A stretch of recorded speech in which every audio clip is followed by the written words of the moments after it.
Studies, Ethnicity, and Comparative Literature at the University of Southern California.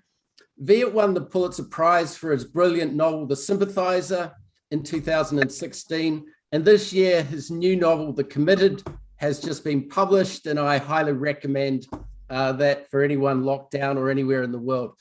Such is my admiration for Viet's brilliant The Sympathizer. I've set it as the one compulsory text for my class of 250 American Studies students this semester. Viet is also the author of the excellent nonfiction book, Nothing Ever Dies, which a colleague of mine in the English department, Professor Paul Giles, said his students had studied this year. So Viet, you have quite the following down here in Australia. My name is Brendon O'Connor. I'm an associate professor in the US Studies Centre at the University of Sydney and in the Department of Government. I've just lost myself there. And I'd like to pay acknowledgement and respect to the Gadigal people of the Eora Nation, the traditional owners of the land that I'm speaking from and the University of Sydney is built on.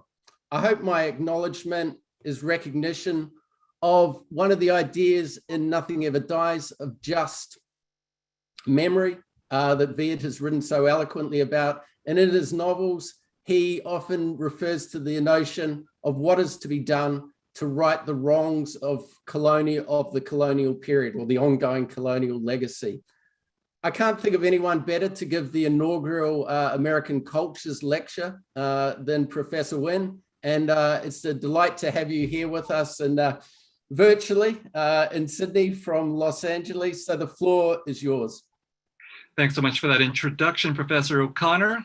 Hello, University of Sydney. Good morning. I'm coming to you from Los Angeles, mid-afternoon for me. I'm delighted to be here. I hope I can make it to Australia in person one day. There are a lot of Vietnamese people in Australia, and frankly, based on my experience, the Vietnamese Australians have the best accent of all in the global Vietnamese diaspora. Now, Professor O'Connor had just said that his class is reading The Sympathizer. It's compulsory reading, and I just want to start off by saying, I apologize to all of the students who are being forced to read The Sympathizer. I just wrote the book. Professor O'Connor is the one who's making you read it. And because it's required reading, I think that means about 25 to 50% of you have actually not read the book. So let me just start off with a little capsule summary of The Sympathizer for those of you who haven't read The Sympathizer yet. Shame on you. But it is about a communist spy in the South Vietnamese Army in April 1975 as Saigon is about to fall or to be liberated, depending on your point of view. And his task is to flee with the remnants of that army to the United States and spy on their efforts to take their country back, all based on things that actually really happened. So, I was actually present at the fall or liberation of Saigon. I was 4 years old, which means I actually don't remember anything about the fall or liberation of Saigon. And for that, I'm actually kind of thankful because the people who fled from Saigon and remember the events of March and April of 1975, many of them ended up being very deeply traumatized by what took place. And today, or even in these past week or 10 days with the fall of Kabul, I will admit that watching the events in Afghanistan have been very impactful for me, very meaningful for me, because it's brought back so many, not personal memories of the fall of Saigon, but my memories of other people's memories. W.G. Sebald, the German novelist, has called these secondhand memories, that it's possible not to have your own memories of an event, but to have other people's memories impact you. And that's certainly how I felt growing up in a Vietnamese refugee community, saturated with the feelings of trauma at the worst for people and melancholy at the very least. So watching what's been happening in Kabul and in Afghanistan as a whole, what I've felt is heartbroken. And also this strong moral urgency for us, that is the West, especially the United States, but also Australia, which has been involved in Afghanistan as well, a strong moral urgency and political obligation to help Afghan people, especially Afghans who are being turned into refugees. And if you actually have read the first 50 pages of The Sympathizer, which evoked the fall of Saigon, hopefully you see parallels between what happened then in 1975 and what's happening now, not in terms of an exact comparison between these two wars and these two places, which are very different, but parallels in the sense of the chaos, the fear, the human urgency of people who believe their lives are in danger and want to flee.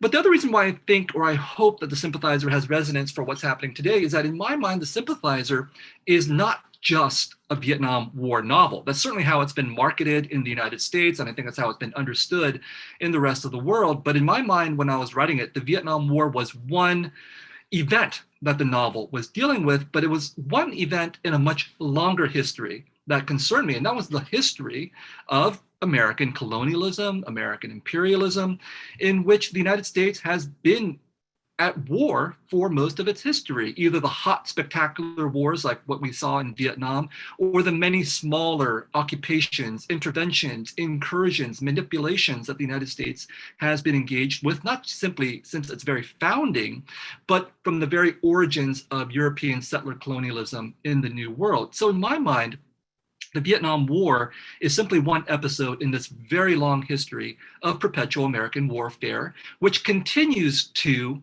Afghanistan. And that is why we see parallels, that we see a repetition in a certain sense with the American war in Afghanistan, as well as with the ending of this war in Afghanistan, that we can compare it to the ending of the war in Vietnam. And in the Sympathizer, there's a line that goes, "There's nothing more American than to use guns to defend freedom and independence, unless it is to use guns to take away someone else's freedom and independence." And as you can imagine, I get a lot of hate mail. And for some reason, hate mail, or at least my hate mail, arrives in the mail. Like, people really want me to feel the paper and feel the texture of their anger. And honestly, I asked for it because the Sympathizer is written deliberately to offend everybody.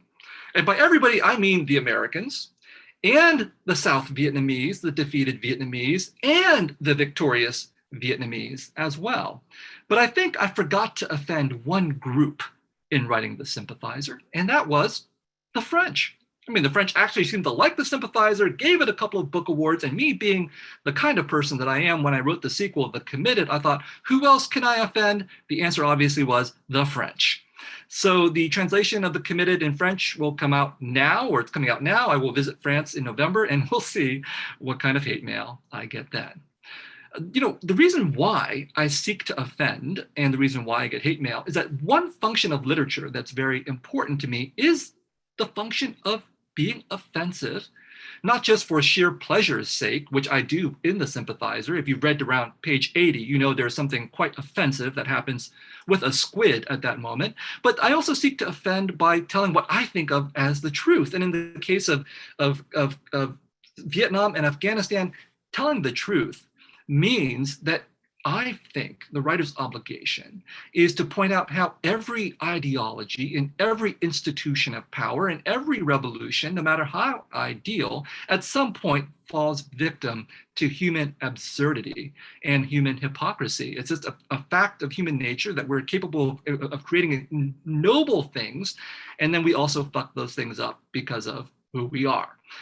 In the case of the United States, I bring attention to this history of US settler colonialism, a history that should echo, I think, strongly in Australia, which is also a settler colonial country that's committed some of the same crimes that the United States has committed in its construction of a settler colonial country. But I also bring up Vietnam's failures as well, whether it happens to be the failures of an autocratic South Vietnamese regime corrupted by American intervention, as the Americans corrupted Afghanistan with their intervention, but also the failures of communism in Vietnam as well, which is something that the Vietnamese Communist Party is not very interested in hearing about either.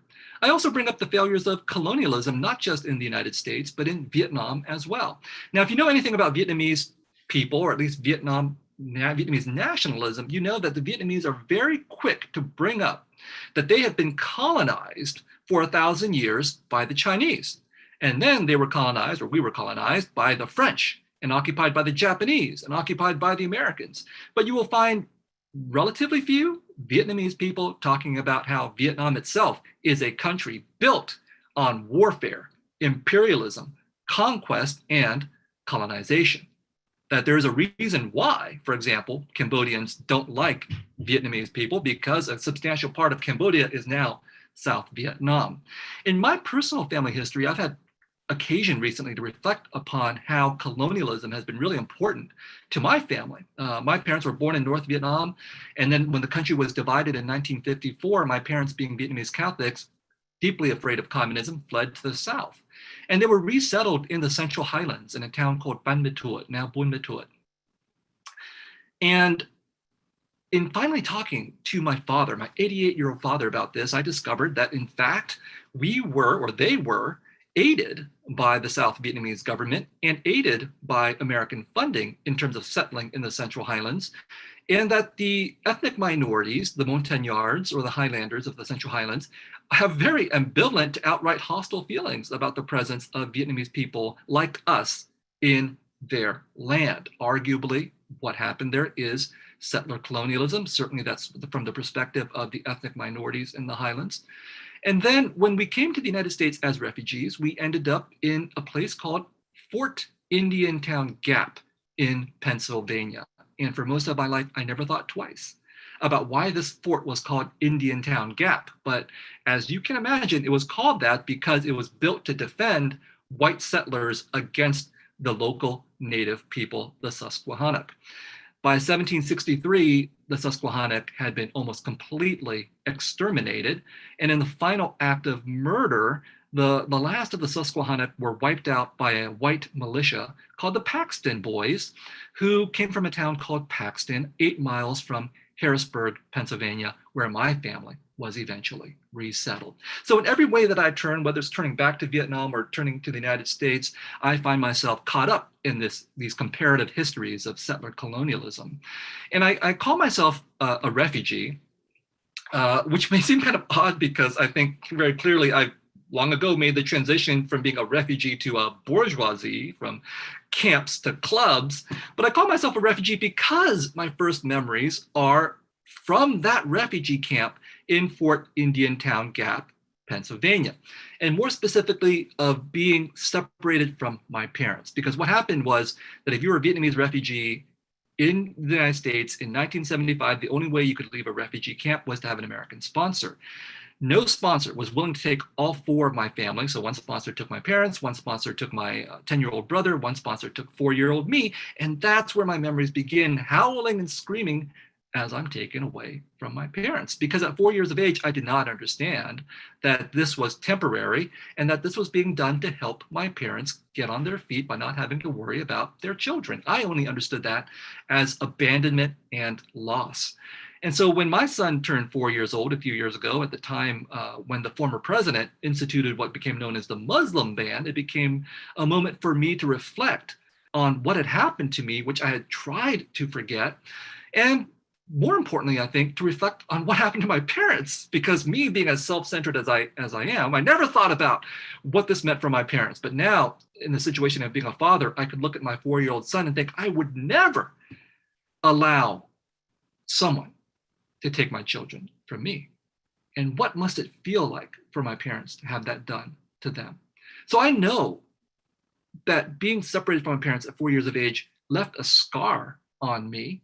And it's something that I've never been able to forget, which is why I know that in the United States, the families that have been separated at our southern border and the children who've been taken away from their parents, around 350 of whom have still not been reunited with their parents, these people, even if they have been reunited, will be permanently traumatized by what has happened to them. This is another sort of traumatic moment in the history of migrants and refugees that I feel strongly about, that I think that we as Americans have done the wrong thing, and that we're still doing the wrong thing because these separations, these detentions are still happening at our southern border.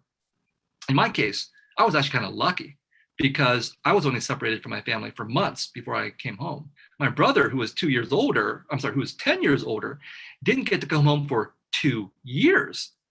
And this he likes to tell me, is how we know mom and dad love you more. But don't feel too sorry for him. 7 years after coming to the United States with no English, he graduated at the head of his high school class and went to Harvard University. And then just to rub it in, because I went to my last choice college, he went to Stanford Medical School, which is what you're supposed to do when you're Asian. So I don't want to imply that it was all bad being a refugee, because in my case, being a refugee did leave me with the requisite emotional damage necessary to become a writer. And I've done my best to pass that damage on to my son. You know, like many other little boys, he loves Legos, always asking for Legos, but as a parent, you can't give your child everything they want. So when he asks for Legos, sometimes I have to say, no, you're not going to get those Legos. And then I ask him, do you know why you're not going to get those Legos? And he'll think about it for a moment and he'll say, because you're a refugee? I'll say, that's right. I want him to learn empathy for refugees, because both of his parents and all 4 of his grandparents are refugees.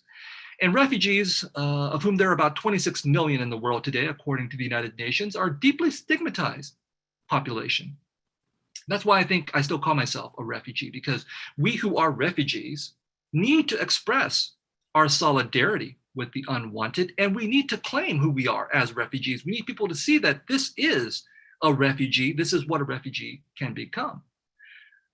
Underlying that impulse for me is my sense that my ethical, moral position in life, being a Catholic, is that we need to embrace the unwanted, that this is an urgent ethical and moral position, but it's also born from empathy, human empathy, which is why I respond so strongly to what I see in Kabul and in Afghanistan. And of course, empathy is a major part of this novel, The Sympathizer.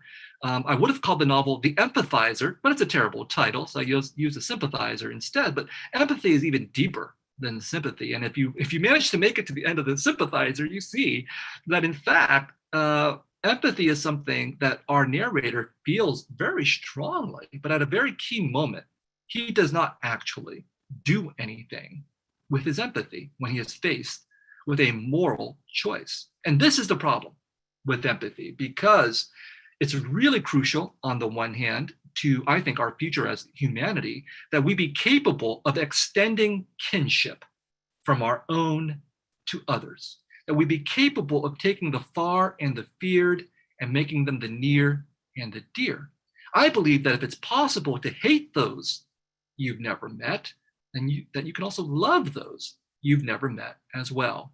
And the proponents of literature say this often, that they say literature is, great potential for humanity is its capacity for empathy. And I believe that to be true.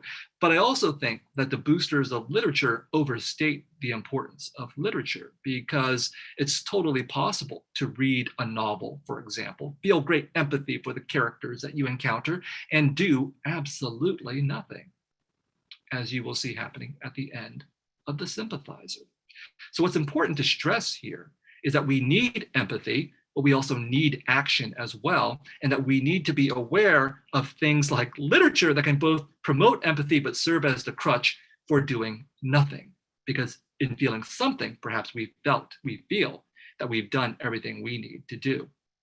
So that kind of drama is staged in The Sympathizer itself. Another thing that's staged in The Sympathizer that I think is relevant to our present moment is this impulse towards humanization. People often talk about literature and its capacity to humanize people. And at one point I bought into that, because it's a sentimental story that sounds good.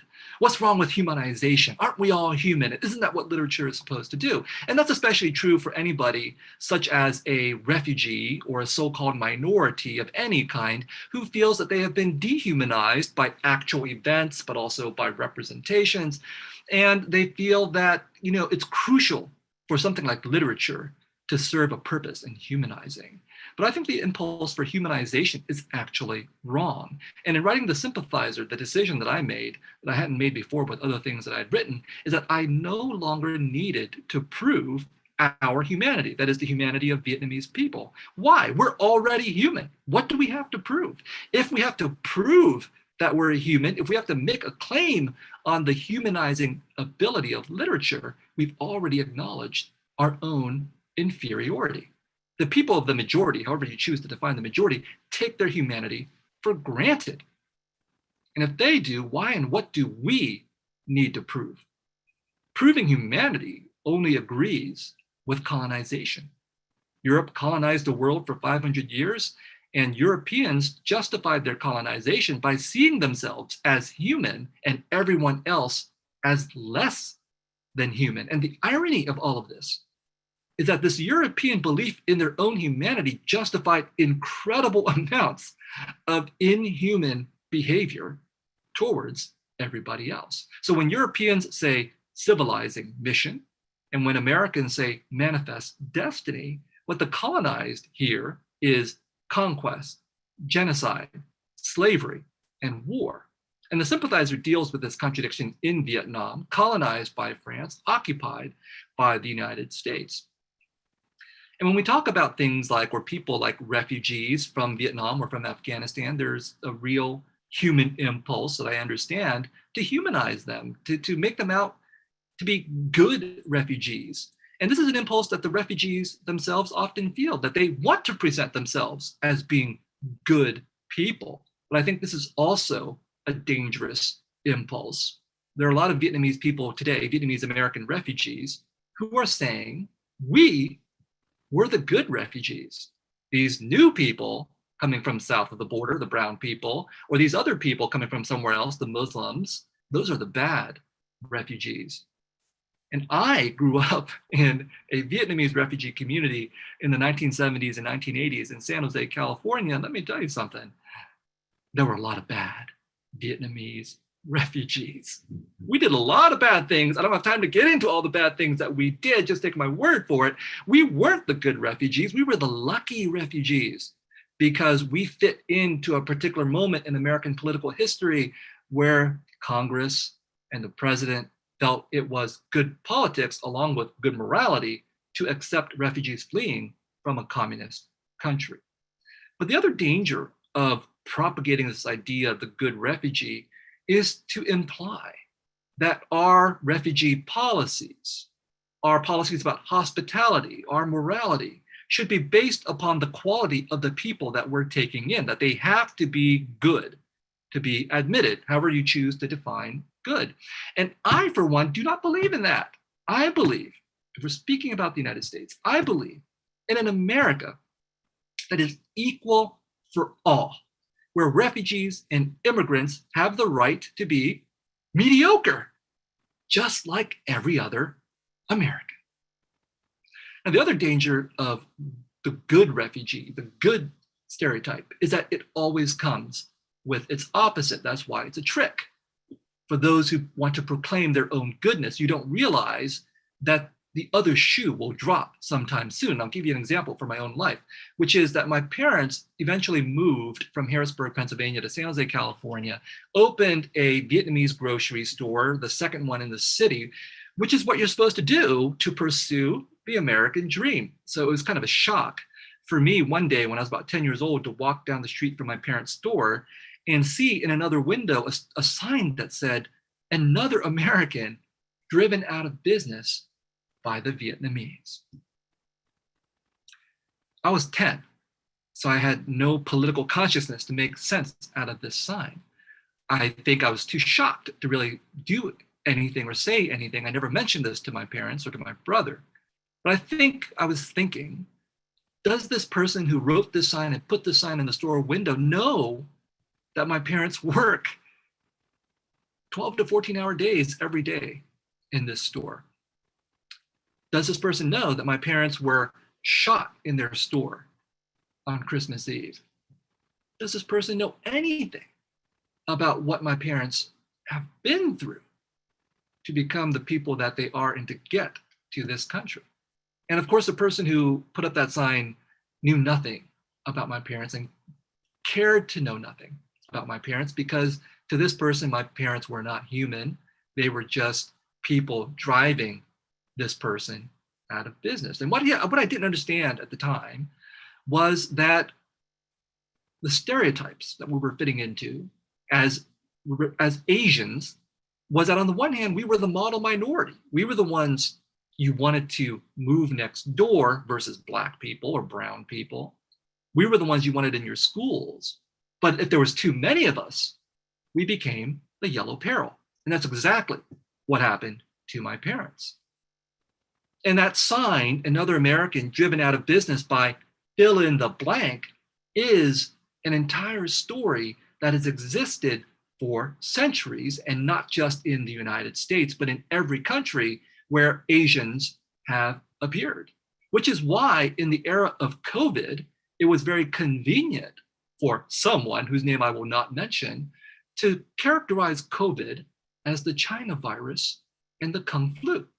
Because what that implies, what that gestures at, is this long, long history of the Asian as the other in Western countries that everybody understood immediately.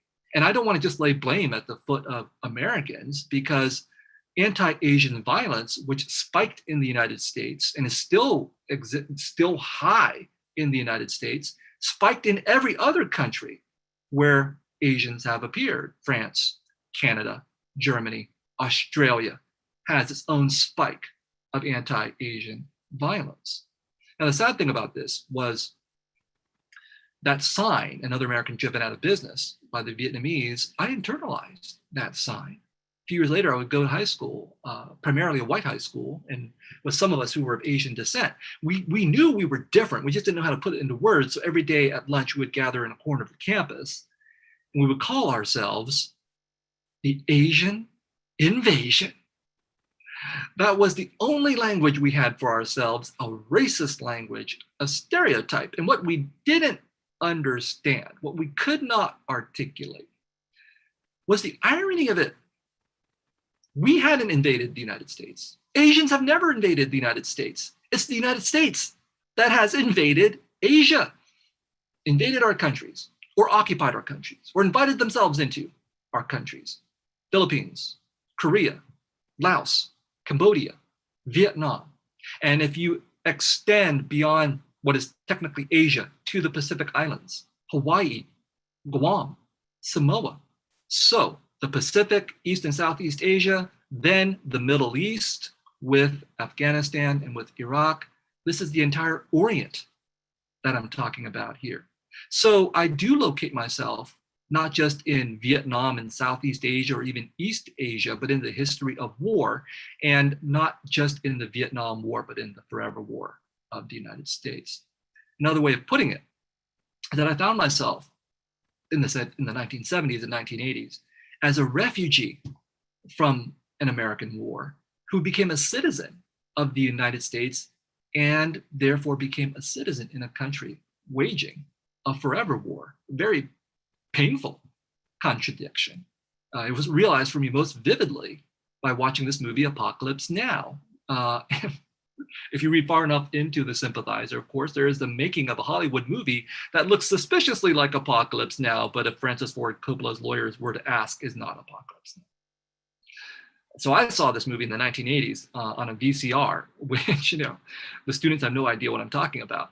But with this VCR, I saw Apocalypse Now, and it was an American war movie, and I loved American war movies, and I was rooting for the Americans up until the moment they killed Vietnamese people. And then I was split in two. Was I the American doing the killing, or was I the Vietnamese being killed? And I recounted this incident later in college after I had not thought about it for many years. And as I was recounting the story, I found myself shaking with rage and anger. And this is how I knew that stories are powerful. I knew that stories could save me.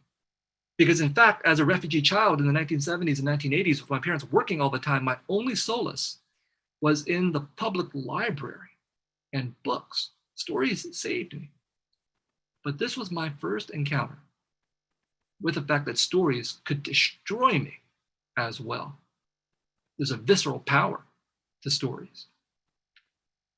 And if you are of the majority, maybe you haven't felt that power of stories to destroy you. Maybe it's not obvious to you. Because if you're a part of a majority, however that's defined, all the stories are about you. That's part of the privilege of being a majority, or part of a majority that the majority takes for granted. That's what I call narrative plenitude. All the stories are about you. So if you encounter a bad movie about people who look like you don't care. You can literally say it's just a story and walk away, because you know there's 1,000 other stories you can turn to.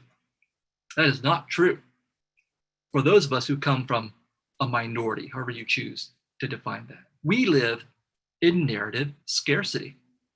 Almost none of the stories are about us. And in that case, stories really do matter. Every story matters. So when Crazy Rich Asians came out, all the Asians are like, oh my God, there's a story about us. Too bad it's not a very good story, but whatever. It's a story about us. That's the power and the burden of representation.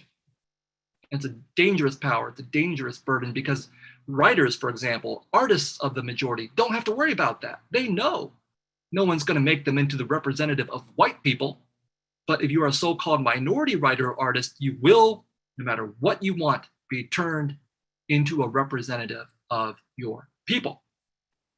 Which is why there's such a burden on us to tell the good stories, to humanize, and all that stuff. And I'm here to tell you, if you are a budding writer or artist, don't do that. Writers and artists of the majority are not obligated to do that, and neither should we. We should tell the full truth about who we are, where we come from, our families, our communities, our peoples, our histories, even if it offends and troubles those families and those communities. Now, I believe in what Muhammad Ali said, that writing is fighting. Writing is powerful. It's why I became a writer, is so that I could fight against what I felt were the injustices of history and of politics, but also the injustices of stories in which Vietnamese people, like myself, were dehumanized. Our only place in American stories was to be silent, to scream, to speak gibberish, to curse, or to say please or thank you. And I wanted to give voice to the complexity and the contradictions of Vietnamese people, that we're not all the same, that we have different perspectives, that we fight against each other, that we do good things and we do terrible things. And this is the stuff of literature and of art. It's also the stuff of politics, that if we want to fight to belong in whatever society we find ourselves in, we have to tell the truth, which means telling the entire truth, the complex truth, both about ourselves and about our societies. So when it comes to the United States, where I find myself as an American citizen, telling you these kinds of things, telling you, for example, what I said in the Sympathizer about the American war in Vietnam, which I think is equally applicable to the American war in Afghanistan and its end. This is what I said.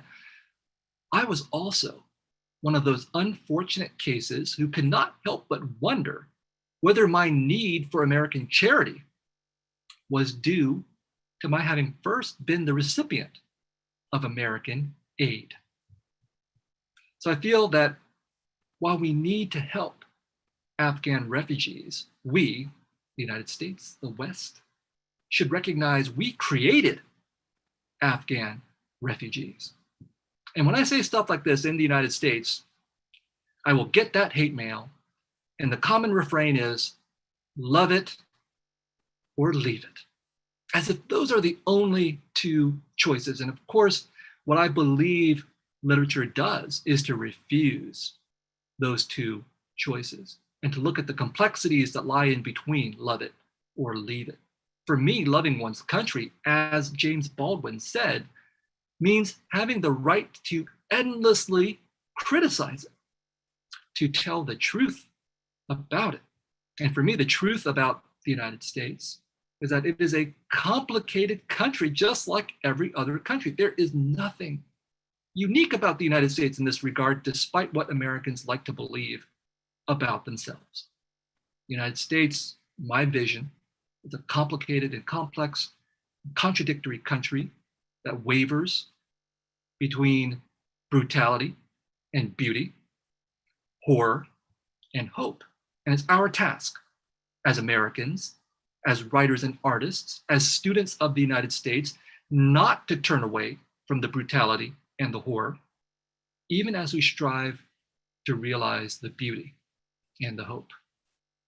Thank you.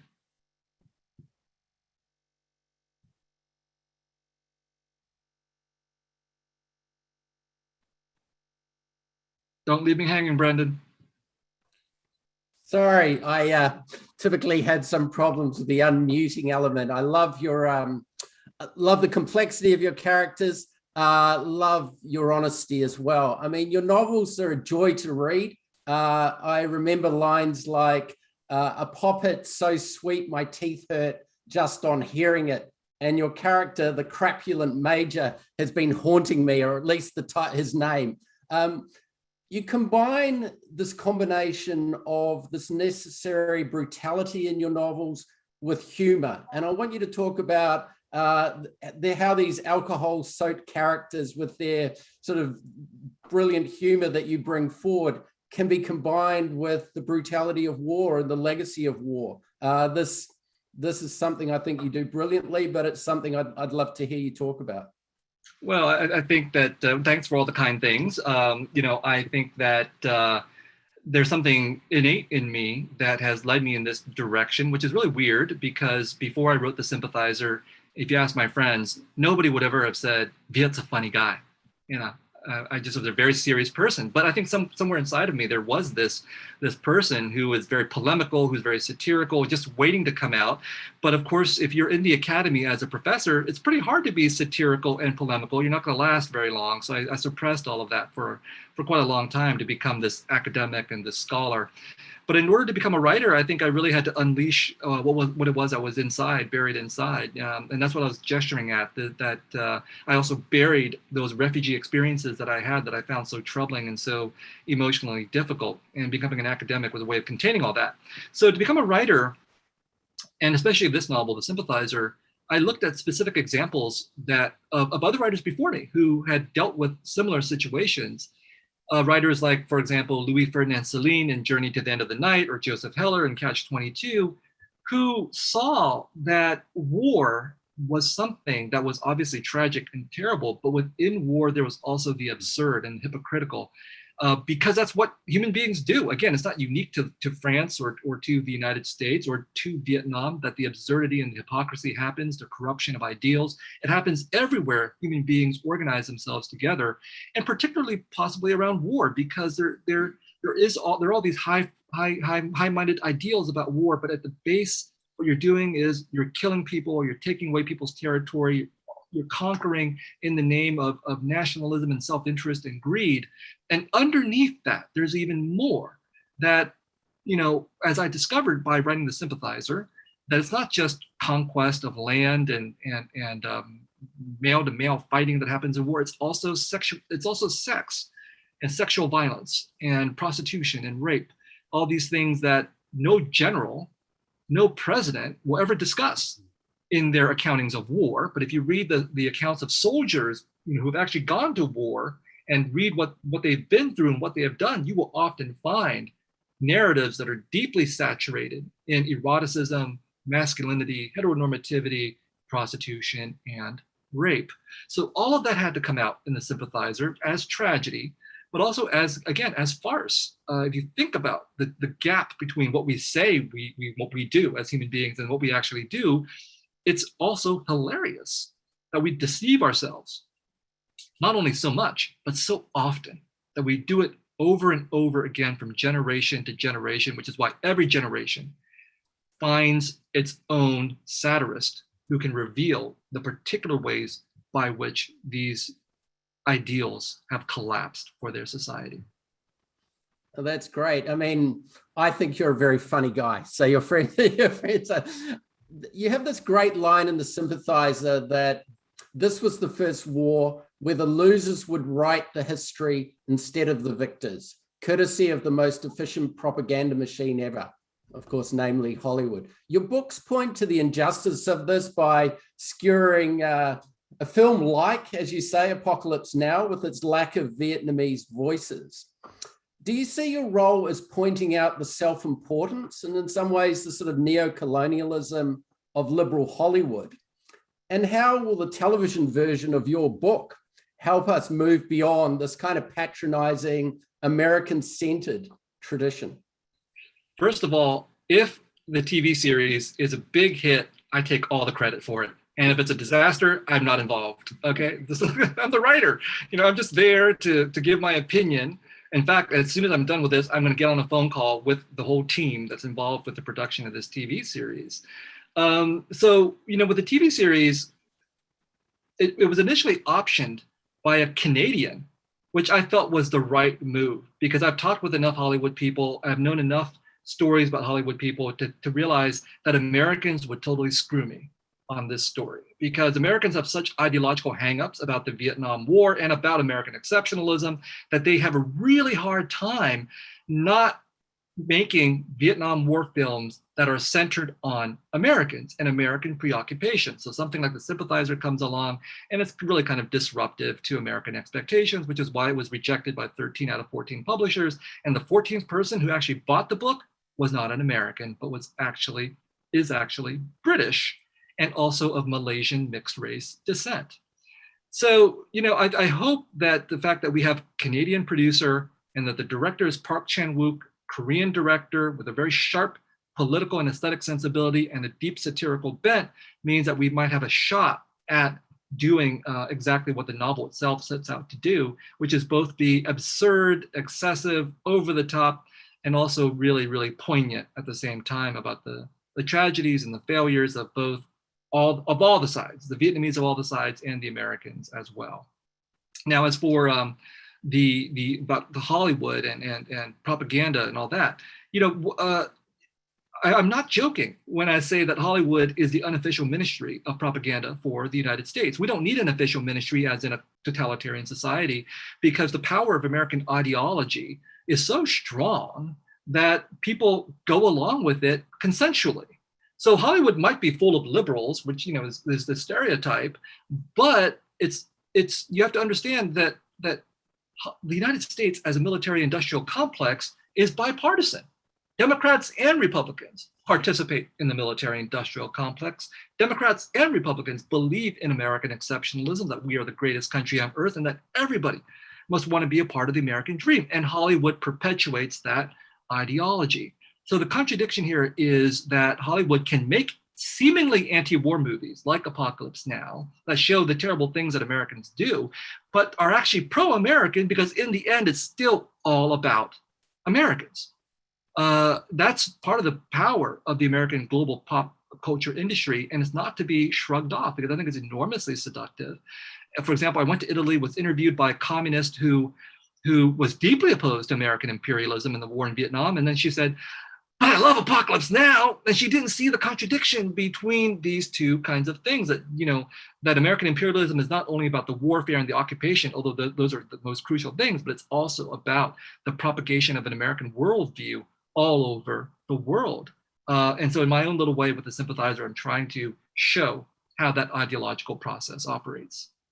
I mean, that sort of relates to a great question from a colleague, Bruce Isaac. I mean, many of us probably worry that we become what we watch. I mean, we're locked down. Many people are using the very easy to get platforms of Netflix to get through this, but you have this great line in the character, in the Sympathizer, the nameless man, you're able to deliver all the great lines of movies were America's way of softening up the rest of the world. Hollywood relentlessly assaulting the mental defenses of its audiences with the hit, the smash, the spectacle, the blockbuster, and yes, even the box office bomb. It mattered not what the story these audiences watched.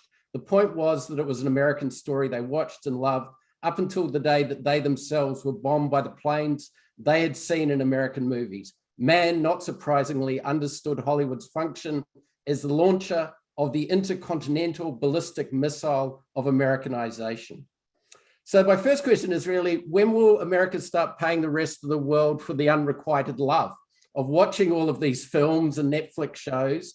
And in some ways, is part of the solution to hear Vietnamese voices, Vietnamese books, The Sorrows of War. I remember reading that story of the Vietnam War. Vietnamese cinema, Asian cinema obviously is on the rise. That, you know, this is sacrilegious for a person teaching American studies to say, but we need in some ways more affirmative action for other cinema and literature. Is that part of the solution that in some ways you're pointing to? Well, I think it's a complex situation that you're pointing out because, you know, given all the examples that you brought forth, the issue is how much change can we really affect by working within the machinery?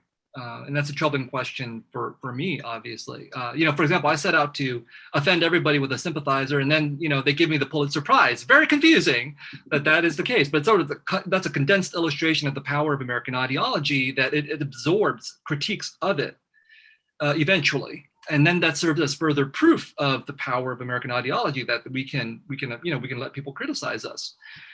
And so, you know, within that machinery, if Hollywood, for example, allows the production of something like Raoul Peck's Exterminate All the Brutes, which is a 4-part documentary about white supremacy and the history of colonialism over the past 500 years, and it's a really powerful documentary, HBO produced it.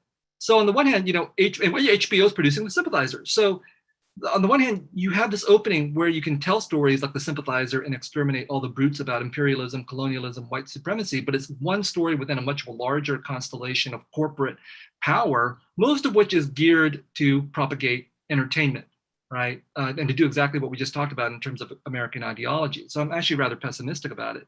Now, the rise of other forms of pop culture, like K-pop and K-drama and so on, and, you know, the ambitions of China to develop its own, you know, global pop culture industry, these are not accidental or incidental. You know, we're watching K-pop, we're listening to K-pop and watching K-drama, not simply because of any inherent goodness of Korean popular culture, but because Korea has become, I think, the 7th, you know, most powerful economy in the world. Historically, when we look at pop culture or literature, there's a very direct correlation between the global power, economic and military and political power of a country, and the reach of its popular culture. So the downfall of America as a pop culture power, I think, is going to be related to its downfall or its decline as a global power. And likewise, with the emergence of Korea and China and so on and other countries, we will see corollary changes in the global composition of pop culture too. So they're really inseparable. Got a great question from another colleague. Rodney Tavares asked a question about Frantz Fanon informing your idea of sort of subjectivity, but also this notion of the failures of empathy, particularly when you're talking about the scenes in the re-education camp, the failure to act, doing nothing in that sort of sequence towards the end of the novel, not to spoil it, but in that, was Fanon, I mean, he clearly comes in the second book, The Committed, but was Fanon underlying your thinking in your writing there? I read, yeah, absolutely. And I read Fanon beginning when I was about 19 as an undergraduate at Berkeley, you know, and then I come back to him every periodically. And I'm actually teaching Fanon again in my decolonization seminar for grad students this semester. And I think that, you know, his thinking in Black Skin, White Masks about the subjectivity and psychology of colonization, especially for Black men, and then his theorization of national revolution and armed struggle in The Wretched of the Earth is still very pertinent, especially his analysis of what can go wrong with these types of things, like his prediction toward, you know, in The Wretched of the Earth about the failures of the national bourgeoisie that's leading that takes over the revolution, for example, and leads to the corruption of the post-colonial nation. All of that is so widely applicable. And the dynamics of armed struggle and colonization and the return of authoritarianism in the post-colonial moment, these are things that I take on in The Sympathizer. And, you know, the question of how armed struggle itself for Fanon is for him, constitutive of masculinity, is necessary in order to detoxify, in his words, the colonized from the influence of the colonizer. All that stuff I've struggled with, because I came from that same situation in Vietnam, where I had the luxury of not having to participate in armed struggle. I was born a generation too late to have to make the moral and political choices that the Vietnamese of all sides had to make in the generation before me. But I've always thought about, what would I do if I was in that situation? What choice would I make? And so I have the luxury of looking at these choices from retrospective perspectives and try to think through them. And so I think in the Sympathizer, what I stage in regards to Fanon is the moment of armed struggle and the detoxification, and then the immediate consequences of that. And in the Committed, I take up the long consequences, and I wrestle with Fanon. I say, look, I think Fanon is absolutely powerful, but maybe because of his moment, because he was participating in the Algerian Revolution against the French in the 1950s, maybe he was too close to that revolution to see its limitations and other alternatives, that maybe it's not only violence that can detoxify us, as he says, but maybe non-violence can detoxify us as well. And that's what the Committed takes up. You've written in the New York Times last week brilliantly and thoughtfully about the comparisons between the fall of Kabul and the fall of Saigon. I mean, do you think attitudes in 1975, they certainly weren't perfect in Australia and the United States towards Vietnamese refugees, but are they better than the attitudes we see today with this sort of bureaucracy that refugees have to go through that deliberately attempts to sort of make it incredibly hard, near impossible to get out of countries, an unwillingness to airlift people from Afghanistan to Guam, because then they'll be able to claim American citizenship potentially, so they're being airlifted to the Middle East or to the Balkan states. So making that comparison has sort of two generations of anti-immigrant politics in some ways made things even worse than they were in 1975. Yeah, it's really hard to quantify that. I would say that, if you look at the polls of American public opinion about our receptivity to refugees from non-white countries, they have been uniformly bad. Like, no matter who you're talking about, what population you're talking about, whether it's the Vietnamese back then or, Syrians and Afghans today, the majority of American public opinion is like, we don't want to take refugees. But in retrospect, when Americans look back at the Vietnam War and at Vietnamese refugees and now Vietnamese Americans, they're like, well, yeah, I mean, those people did pretty good. Look at the guy, we got Viet here, we got his brother, 2 doctors and all that kind of thing. So it's easier after 30, 40, 50 years of living with somebody to recognize that they're not as dangerous as you thought they once were. So now, of course, with every new refugee population, we have the same battle over and over again, that these new people are going to be the dangerous ones, and because they're foreign to us, whoever we happen to be. But I do think you're right that the situation is more grave now, because I think the way that Muslims are represented in the political and cultural imagination of the West is much more toxic than even the way communists and Asians were represented in the past. And that was pretty bad already. But with Muslims, I think it's another degree of objectification and demonization that we're witnessing, compounded by, of course, the forever war that we're living through. There's a great question here from Khan Tran that memory is subjected to revision. And as you've noted, there's an obsession with trauma of revisiting the Vietnam War, while paradoxically knowledge about contemporary Vietnam lags behind. I mean, the term Vietnam is often in America, of course, this notion of the war rather than the country, tragically and wrongly.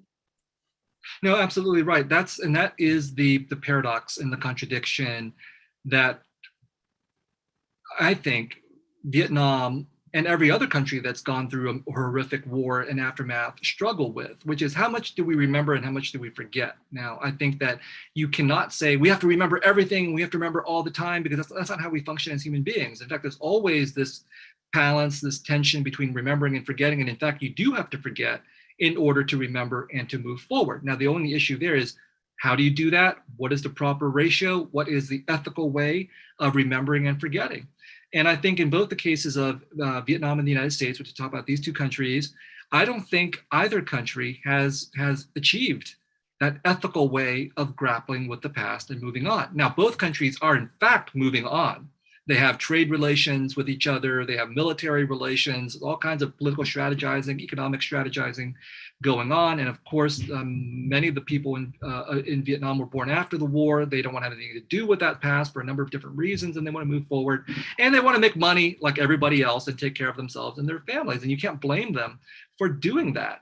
But that is a kind of forgetting that I think is dangerous, because the past will come back. In the United States, for example. So in the beginning of my book, Nothing Ever Dies, Vietnam, the Memory of War, what I say is all wars are fought twice, the first time on the battlefield, the second time in memory.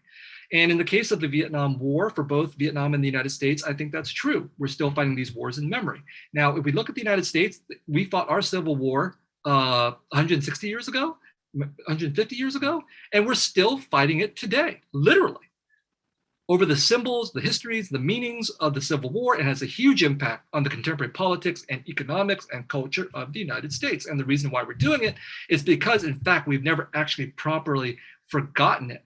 And I fear that for Vietnam and the United States, when it comes to their own history together, that same situation will arise.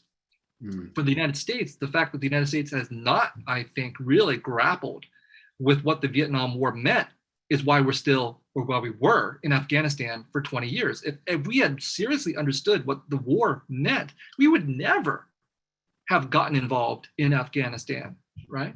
But in fact, the lessons that the United States took from the Vietnam War was, let's double down. Let's increase the military budget. Let's do everything we can to put the war into a sanctioned kind of memory. Let's eulogize and turn into hallowed objects of veneration our soldiers, so that the anti-war movement can be cut off at the knees before it can even get started. All of these strategies were designed not to remember the war in Vietnam, but to forget it, so that the United States could continue on the path that it was already on. Now, in the case of Vietnam, I think the danger is that the memory of the war in Vietnam has been given over to the Communist Party, that the Communist Party gets to dictate the terms of memory. And, you know, I'm very biased here. Like, I do believe that Vietnam should be a free and independent country. I do believe that, you know, the communists were probably the best people to do it. But in the aftermath, I think that the handling of memory has been really, really problematic. And the fact that the Communist Party dominates and controls the memory of the Vietnam War is one reason why I think a younger generation wants nothing to do with it. I mean, I've seen some of the movies that have been produced about the Vietnam War from the victorious perspective. They're really kind of boring.